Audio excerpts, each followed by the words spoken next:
6th standard practice set number 32 त्यामधला question number 4. आता question read करून तो समजून घ्यायचा आहे. मागचे जे 3 क्वेश्चन बघितले त्यापेक्षा खूप वेगळा आहे. ओके, तर लक्ष द्यायचं आहे. Kusumtai bought 80 cookers at ₹700 each म्हणजे काय, एक कुकरची किंमत सांगितली आहे. ठीक आहे, पहिला आपण फर्स्ट स्टेप करून घेऊया. गिवन इन्फॉर्मेशन काय सांगितलं आहे, कुसुमताई बॉट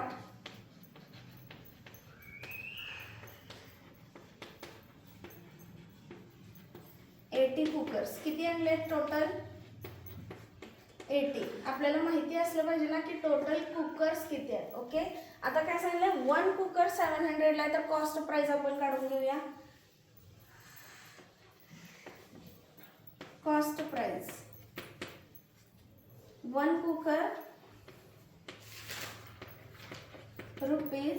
₹700, therefore 80 into 700. हे 80 into 700 केलं, हे कळालं का का केलंय, तर टोटल कुकर किती आहेत आपल्याकडं, 80 खरेदी केलेत कुसुमताईने, म्हणून एका कुकरची किंमत 700 आहे. 7 8 जा 56 आणि 1 2 3 0 ॲड करायचे. कधीही गुणाकार करताना जर 0 आले तर नंबरचा पहिला गुणाकार करून घ्यायचा. 8 7 जा 56 आणि हे 1 2 3. वेळ लागला का मल्टिप्लिकेशन करायला? सोप्या पद्धतीने जेवढं करता येईल तेवढं फास्ट करायला जायचं आहे. आणि ह्याला प्रॅक्टिस पाहिजे. जेवढी प्रॅक्टिस करणार तेवढं तुम्हाला सोपं करता येतंय. सो पुढे बघूया. आता ही कॉस्ट प्राइस मिळाली म्हणजे ही टोटल झाली का? नाही, ह्याच्यासाठी ट्रान्सपोर्ट खर्च पण लागलेला आहे. गेल्याच क्वेश्चन मध्ये सांगितलंय, जो ट्रान्सपोर्ट खर्च येईल तो कॉस्ट प्राइस मध्ये ऍड करायचा असतो. सो ट्रान्सपोर्ट किती लागलाय, ट्रान्सपोर्ट एक्सपेन्सेस ₹1280 ऍड करून घ्यायचा आहे. 0827. तर हा टोटल कॉस्ट प्राइस मिळालेला आहे. लक्षात आलंय का? पहिल्यांदा आपण एका कुकरची किंमत दिली आहे, तर 80 कुकरची किंमत काढली, त्यानंतर त्यामध्ये ट्रान्सपोर्टेशन ऍड केले. इथपर्यंत समजलंय? पुढे काय सांगितलंय, इफ शी वॉन्ट प्रॉफिट. आपण आधी कुठंही असं बघितलंय का की पहिल्यांदाच सांगितलंय की मला एवढा प्रॉफिट पाहिजे नाही, तर अशा वेळेला काय करायचं? काय सांगितलंय, शी वॉन्ट प्रॉफिट ₹18,000. ओके, काही दुकानदार कसं असतं की एखादा माल आणलाय तर मी हा 20,000 ला आणलाय, आता मी ह्यातून फायदा 10,000 काढणार, म्हणजे टोटल 30,000 मला हातात आले पाहिजेत. तर एका वस्तू किती काढायची आहे, त्या प्रकारचा हा क्वेश्चन आहे. मग ह्यांनी आता कुसुमताईने ठरवले की मला प्रॉफिट 18,000 पाहिजे. ओके, तर कॉस्ट प्राइस काय मिळाली, कॉस्ट प्राइस 57,280 एवढं काय मिळालेलं आहे, कॉस्ट प्राइस. आता ह्यामध्ये प्रॉफिट किती पाहिजे, प्रॉफिट किती पाहिजे, 18,000. सो ते ह्यामध्ये ऍड करून घ्यायचं.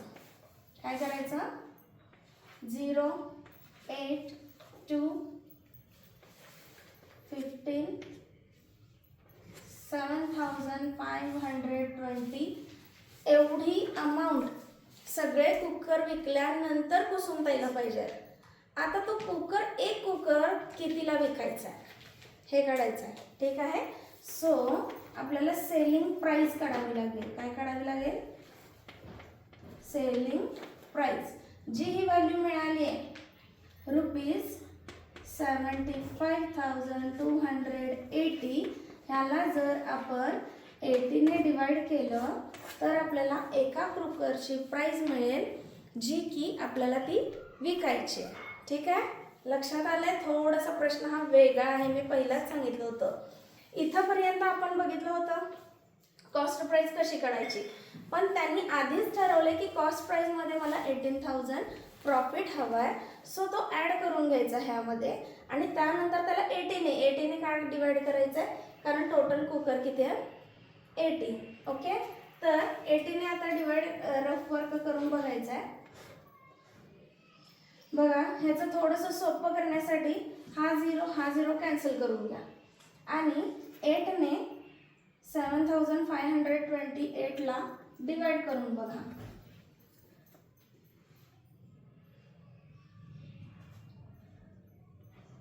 8 9 जा 72, 3 रिमेनिंग 2 खाली घ्यायचा.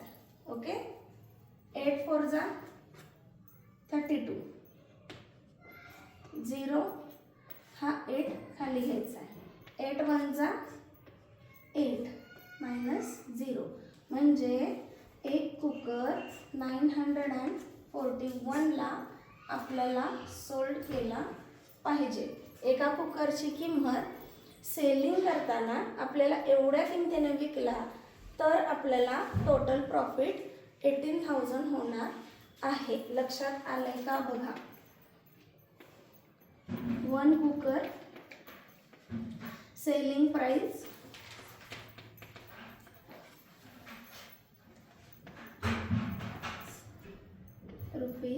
₹941.